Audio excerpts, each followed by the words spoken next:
Gospel four life ചാനലിലെ രണ്ടാം വീഡിയോയിലേക്ക് ഏവർക്കും സ്വാഗതം. ക്രൈസ്തവ ദൈവശാസ്ത്രത്തിൽ ബിരുദധാരിയായ ഡോക്ടർ എബ്രഹാം KP ഇന്ന് നമ്മോട് സംസാരിക്കുന്നത് അഗ്നിയെക്കുറിച്ചാണ്. ശ്രദ്ധിച്ചാലും. ദൈവനാമം വാഴ്ത്തപ്പെടുമാറാകട്ടെ. അനുഗ്രഹമേറിയ ഈ നല്ല സന്ദർഭത്തെ ഓർത്ത് ഞാൻ ദൈവത്തെ സ്തുതിക്കുന്നു.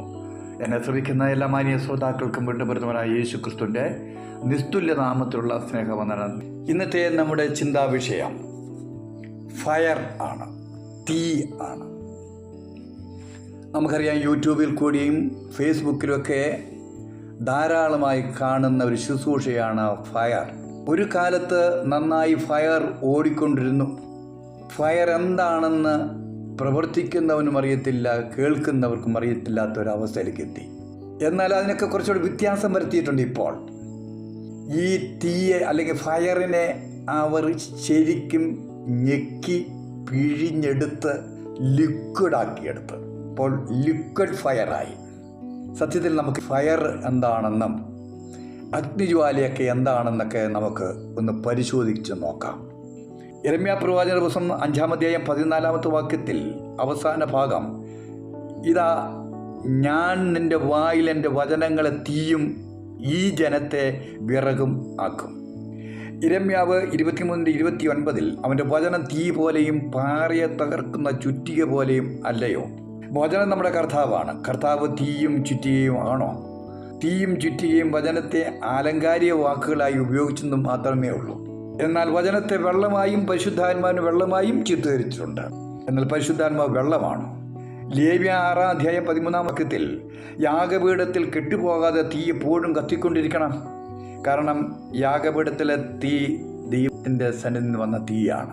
വേറെ ഒരു തീയും അവിടെ ഉപയോഗിക്കാൻ പാടില്ല. അതുകൊണ്ട് അത് കെട്ടുപോകാൻ പാടില്ല. ലേവ്യ 10-ാം അധ്യായം 1-ാം വാക്യത്തിൽ അനന്തരം അഹരോന്റെ പുത്രന്മാരായ നാദാബും അബീഹുവും ഓരോ ധൂപകലശമെടുത്ത് അതിൽ തീയിട്ട് അതിന്മേൽ ധൂപവർഗവും ഇട്ട് അങ്ങനെ തങ്ങളോട് കൽപ്പിച്ചതല്ലാത്ത അജ്ഞാഗ്നി യഹോവയുടെ സന്നിധിയിൽ കൊണ്ടുവന്നു.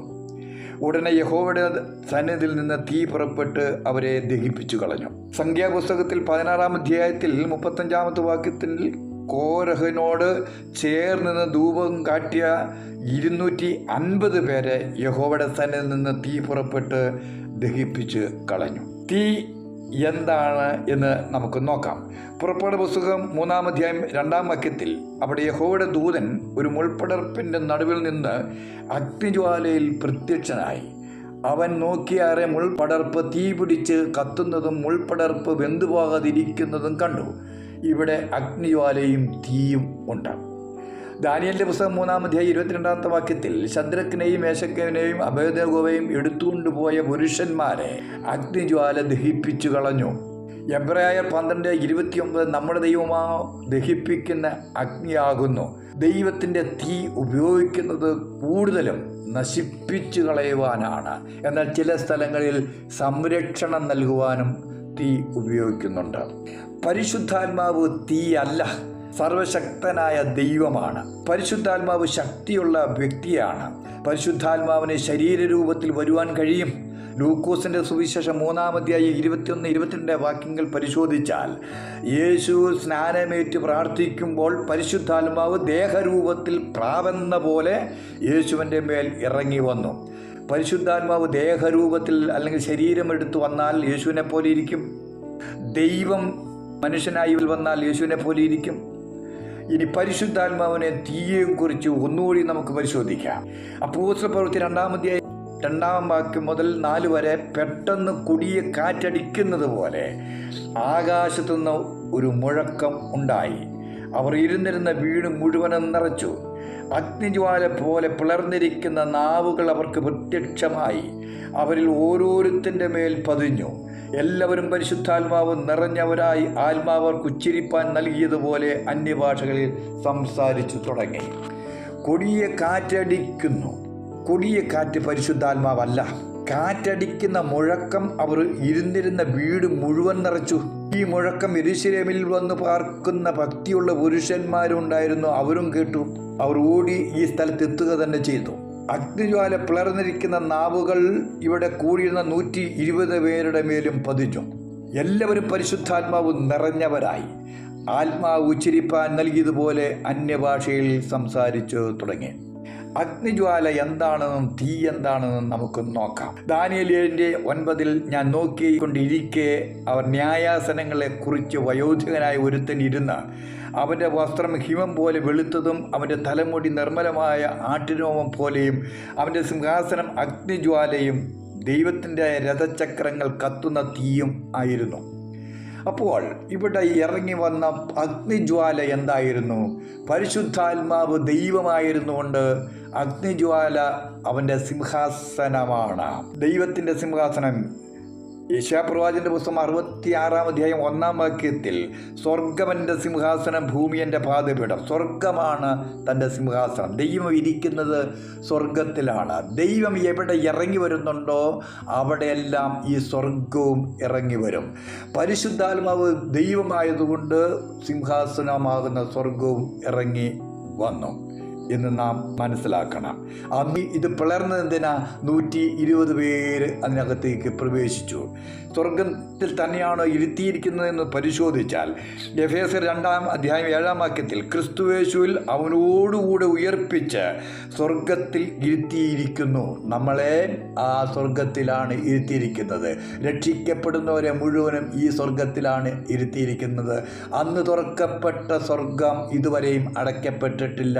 ഇന്നും രക്ഷിക്കപ്പെടുന്നവരെ അതിനകത്തേക്ക് പ്രവേശിക്കുകയാണ്. അപ്പോൾ ദൈവം എവിടെ ഇറങ്ങി വരുന്നോ അവിടെയെല്ലാം ഈ ജ്വാലയും തീയും നമുക്ക് കാണാൻ കഴിയും. പുറപ്പാട് പുസ്തകം 3:2 നാം കണ്ടത് അവിടുത്തെ അഗ്നിജ്വാലയിൽ ഇറങ്ങി വന്ന ദൂതനാണെന്ന് പറയുമ്പോൾ 4 അത് ദൈവമാണെന്ന് പറയുന്നു.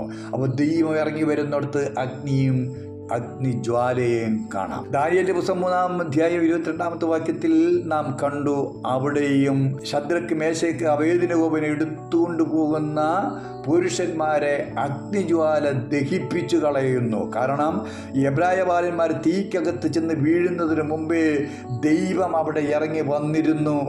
ആ ദൈവം ഇറങ്ങി വന്നുകൊണ്ട് സിംഹാസനം അവിടെയുണ്ട്. അത് അഗ്നിജ്വാല, അത് സ്വർഗമാണ്. അത് ആ അഗ്നിജ്വാല ആ എടുത്തുകൊണ്ട് പോയ പുരുഷന്മാരെ ദഹിപ്പിച്ചു കളഞ്ഞു.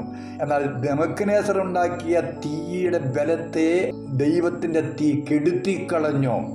ഇപ്പോൾ ദൈവം ആ തീക്കകത്തോടെ 4 പേരും അടക്കം 3 എബ്രായ ബാലന്മാരും ദൈവവും കൂടിയാണ് ഇപ്പോൾ അഗ്നിക്കകത്ത് നടക്കുന്നത്.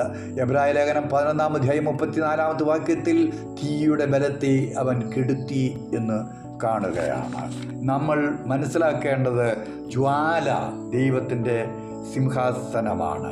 ഇനി നമുക്ക് ഒന്നുകൂടി പരിശോധിക്കാം. 2 തെസ്സലോനിക്കർ 1:6 കർത്താവായ യേശു തൻ്റെ ശക്തിയുള്ള ദൂതന്മാരുമായി സ്വർഗത്തിൽ നിന്ന് അഗ്നിജ്വാലയിൽ പ്രത്യക്ഷനായി ദൈവത്തെ അറിയാത്തവർക്കും നമ്മുടെ കർത്താവായ യേശുവിൻ്റെ സുവിശേഷം അനുസരിക്കാത്തവർക്കും പ്രതികാരം കൊടുക്കുമ്പോൾ നിങ്ങളെ പീഡിപ്പിക്കുന്നവർക്ക് പീഡയും പീഡ അനുഭവിക്കുന്ന നിങ്ങൾക്ക് ഞങ്ങളോടുകൂടി ആശ്വാസം പകരം നൽകുന്നത് ദൈവസന്നിധിയല്ലോ. ഇനി കർത്താവ് വരാൻ പോകുന്നതും അഗ്നിജ്വാലയിലാണ്. ആദ്യമ നൂറ്റാണ്ടിലെ സഭയിൽ പരിശുദ്ധാത്മാവ് പറയുന്നത് ദൈവത്തിൻ്റെ വേലക്കാരും വിശ്വാസികളും അനുസരിക്കുമായിരുന്നു. എന്നാൽ ചില വ്യാജന്മാര് പരിശുദ്ധാത്മാവിനെ നിയന്ത്രിക്കുന്നു. ഇപ്പോൾ ഇറങ്ങിയിരിക്കുന്ന ഈ തട്ടിപ്പുകാര് ടച്ച് എന്ന് പറയുമ്പോൾ പരിശുദ്ധാത്മാവ് ഓടിച്ചെന്ന് ടച്ച് ചെയ്യണം. തീ അല്ലെങ്കിൽ ഫയർ എന്ന് പറയുമ്പോൾ പരിശുദ്ധാത്മാവ് ഓടിച്ചെന്ന് ജനത്തെ ഇളക്കി മറിക്കണം. കൈ വീശുമ്പോൾ പരിശുദ്ധാത്മാവ് ചെന്ന് എല്ലാവരെയും വീഴ്ത്തണം. തലയിൽ തൊടുമ്പോൾ ബോധം കെടുത്തി മറിച്ചിടണം. അങ്ങനെ മറിഞ്ഞുപോലെ പിടിക്കാൻ വേറെ 2 കിങ്കരന്മാരുണ്ട്. അവർക്കെന്താ ഈ ശക്തി വേണ്ടേ? അവർക്ക് ഈ ശക്തി ഇല്ലല്ലോ. ഇവർ പിടിച്ചങ്ങ് കിടത്തുന്നു. ദാനിയേലിന്റെ പുസ്തകം 7:9 അവസാനം ഇങ്ങനെയാണ്: ദൈവത്തിൻ്റെ രഥചക്രങ്ങൾ കത്തുന്ന തീ, ദൈവത്തിൻ്റെ കൂടെ പോരുന്നതാണ് ഈ തീ. അത് രഥചക്രം എന്നൊക്കെ പറയും. ദൈവം സഞ്ചരിക്കുന്ന തീയിലാണ്. അപ്പോൾ ഈ തീക്കകത്തിരിക്കുന്നവനെയാണോ ഭയക്കേണ്ടത്, തീയാണോ ഭയപ്പെടേണ്ടതെന്നാണ് എൻ്റെ ചോദ്യം. തീ എന്തിനാണ് ഭയപ്പെടുന്നത്? തീക്കകത്തിരിക്കുന്ന ദൈവത്തെയല്ലേ ഭയപ്പെടേണ്ടത്? ദൈവത്തെ ഭയപ്പെടേണ്ട സ്ഥാനത്ത് ദൈവത്തെ ഒരു പേടിയുമില്ല. ഇനി ഇവർ ചെയ്യുന്നത് എന്താണ്? Liquid fire. ഞാൻ പറഞ്ഞല്ലോ, അത് ഇവർക്ക് മനസ്സിലായിട്ടുണ്ടോ? നമുക്ക് നോക്കാം. അതെന്താണെന്ന്. യോഹന്നാന്റെ സുവിശേഷം 7:38 എന്നിൽ വിശ്വസിക്കുന്നതിൻ്റെ ഉള്ളിൽ നിന്ന് തിരുവെഴുത്ത് പറയുന്നത് പോലെ ജീവജലത്തിൻ്റെ നദികൾ ഒഴുകും. തന്നിൽ വിശ്വസിക്കുന്നവർക്ക് ലഭിക്കാനുള്ള ആത്മാവിനെ കുറിച്ചാണ് ഇവിടെ പറഞ്ഞിരിക്കുന്നത്. തോന്നിയതുപോലെയല്ല നദികൾ ഒഴുകുന്നത്, തിരുവെഴുത്ത് പറയുന്നത് പോലെയാണ് ആ നദികൾ ഒഴുകുന്നത്. എന്താണ് തിരുവെഴുത്ത് പറയുന്നത്? ഗലാത്യ ലേഖനം 5:22 ആത്മാവിൻ്റെ ഫലമോ സ്നേഹം, സന്തോഷം, സമാധാനം, ദീർഘക്ഷമ, ദയ, പരോപകാരം, വിശ്വസ്തത, സൗമ്യത, ഇന്ദ്രിയജയം. ഇത്രയും കാര്യങ്ങൾ ഉള്ളിൽ പരിശുദ്ധാത്മാവ് വന്നാൽ പുറത്തേക്ക് ഒഴുകണം. 2 തെസ്സലോനിക്കർ 2:9 അധർമ്മമൂർത്തിയുടെ പ്രത്യക്ഷത നശിച്ചു പോകുന്നവർക്ക് സാത്താൻ്റെ വ്യാപാര ശക്തിക്ക് ഒത്തവണ്ണം വ്യാജമായ സകല ശക്തിയോടും അടയാളങ്ങളോടും അത്ഭുതങ്ങളോടും അനീതിയുടെ സകല വഞ്ചനയോടും കൂടെ ആയിരിക്കും. ഇത്തരക്കാർ അവരുടെ ശുശ്രൂഷ വിദേശത്ത് പോയി കെട്ടിയിറക്കുകയാണ്. അവിടുത്തെ ഫയറും ലിക്വിഡ് ഫയറും ഇറക്കുന്നത് ഇവിടെ ഉള്ളവർ പോയി ഇറക്കി കൊണ്ടുവരികയാണ് ഇവിടത്തേക്ക്. ഈ ദുരാത്മാവ് പ്രാപിച്ചവരെ തൊടുന്നവരെല്ലാം വിറയ്ക്കുന്നു, തുള്ളുന്നു, ചാടുന്നു, മറിയുന്നു, കെട്ടിപ്പിടിക്കുന്നു. ഇല്ലേ? നിങ്ങൾ ഓർക്കുക, 12 സംവത്സരം രക്തസ്രാവക്കാരിയായ സ്ത്രീ യേശുവിൻ്റെ വസ്ത്രത്തിൽ തൊട്ടപ്പോൾ അവനിൽ നിന്ന് ശക്തി പുറപ്പെട്ടിട്ട് അവൾക്ക് സൗഖ്യമായത് ആരും അറിഞ്ഞില്ല, കൂടെ നിന്ന് ആരും അറിഞ്ഞില്ല. പക്ഷെ ശക്തി പുറപ്പെട്ടു എന്ന് യേശു മാത്രമേ അറിഞ്ഞുള്ളൂ. യേശുവിനേക്കാൾ വലിയ പുള്ളികളാണ് ഇവിടെ ഇറങ്ങി ശുശ്രൂഷ ചെയ്യുന്നത്. ഇത് വ്യാജന്മാരാണ്. ഇവരൊക്കെ ഇറങ്ങുമെന്ന് യേശു ക്രിസ്തു നേരത്തെ പറഞ്ഞിട്ടുണ്ടെന്നുള്ള കാര്യം ഓർക്കുക. ഈ തീയിറക്കുന്നത് ആരുടെ ശക്തിയാണെന്ന് വെളിപ്പാട് പുസ്തകം 13:13 ഭൂമിയിൽ നിന്ന് കയറി വരുന്ന മൃഗം അത് മനുഷ്യർ കാണുക ആകാശത്തുനിന്ന് ഭൂമിയിലേക്ക് തീ ഇറങ്ങുമാറ് വലിയ അടയാളങ്ങൾ പ്രവർത്തിക്കുന്നു. ഈ അടയാളങ്ങൾ ഇവിടെ കൊണ്ടുവരുമെന്ന് യേശു പ്രവചിച്ചു. മത്തായി സുവിശേഷം 24:24 കള്ളക്രിസ്തുക്കളും കള്ളപ്രവാചകന്മാരും എഴുന്നേറ്റ് കഴിയുമെങ്കിൽ വ്രതന്മാരെയും തെറ്റിപ്പാനായി വലിയ അടയാളങ്ങളും അത്ഭുതങ്ങളും കാണിക്കും. ഇതെല്ലാം കർത്താവിൻ്റെ വരവിനെ എടുത്തു കാണിക്കുന്നു. പരിശുദ്ധാത്മാവ് വെറും തീയല്ല, പരിശുദ്ധാത്മാവിനെ ലിക്വിഡ് ആക്കുവാനും കഴിയുകയില്ല. ഇതെല്ലാം വ്യാജമാണ്. വ്യാജത്തെ തിരിച്ചറിയുക എന്നുള്ളതാണ് എൻ്റെ ഈ സന്ദേശം തന്നെ. അതുകൊണ്ട് പരിശുദ്ധാത്മാവിനെ തൊട്ട് കളിക്കുന്നവർക്കാർക്കും ഇവിടെ നിന്ന് രക്ഷപ്പെടാമെന്ന് ഓർക്കണ്ട. ഇവിടെയും മോചനം കിട്ടത്തില്ല, വരുവാനുള്ള ലോകത്തും പ്രവേശനം ലഭിക്കുകയില്ല. ഈ പരിശുദ്ധാത്മാവിൻ്റെ നേരെയുള്ള പാപത്തെ എങ്ങും ക്ഷമിക്കപ്പെടുകയില്ല. ഓർത്തോളുക. സത്യത്തിൽ നിങ്ങൾ നശിച്ചു പോകാതെ ഇപ്പൊ ഇരിക്കുന്നതിന്റെ കാരണം എന്താണെന്നറിയാമോ? നിങ്ങൾ പരിശുദ്ധാത്മാവിനെ പ്രാപിച്ചിട്ടില്ല. അതുകൊണ്ടാണ്. പരിശുദ്ധാത്മാവിനെ പ്രാപിച്ച അനന്യാസിനെയും സഫീറയും ഓർത്തുകൊള്ളുക. അവരുടെ വസ്തുവക വിറ്റ് കിട്ടിയ അല്പം പണം എടുത്ത് മാറ്റിയപ്പോൾ അവർ ദൈവസന്നിൽ മരിച്ചു വീണു എങ്കിൽ പത്രോസ് പറയുന്നു, പരിശുദ്ധാത്മാവ് ദൈവമായതുകൊണ്ട് ദൈവത്തിന്റെ നേരെ വ്യാജം കാണിച്ചു എന്ന. പരിശുദ്ധാത്മാവിന്റെ നേരെ വ്യാജം കാണിച്ച അനന്യാസും സഫീറയും മരിച്ചു വീണെങ്കിൽ നിങ്ങൾ മരിക്കാതിരിക്കുന്നതിന്റെ കാരണം എന്താണെന്നറിയാമോ? നിങ്ങൾ പരിശുദ്ധാത്മാവിനെ പ്രാപിക്കാത്തത് കൊണ്ടാണ്. പരിശുദ്ധാത്മാവിനെ പ്രാപിച്ചൊരു വ്യാജം കാണിച്ചാൽ മരിച്ചു വീണില്ല എങ്കിൽ ദൈവം അനന്യാസിനോടും സഫീറായോടും ക്ഷമ ചോദിക്കേണ്ടി വരും. സഹോദര, ഈ ശുശ്രൂഷ നിർത്തി സത്യാത്മാവിലേക്ക് തിരിച്ചു വരുവാൻ ഞാൻ ആഹ്വാനം പറഞ്ഞുകൊണ്ട് നിർത്തുന്നു. ദൈവം നമ്മളെ അനുഗ്രഹിക്കട്ടെ.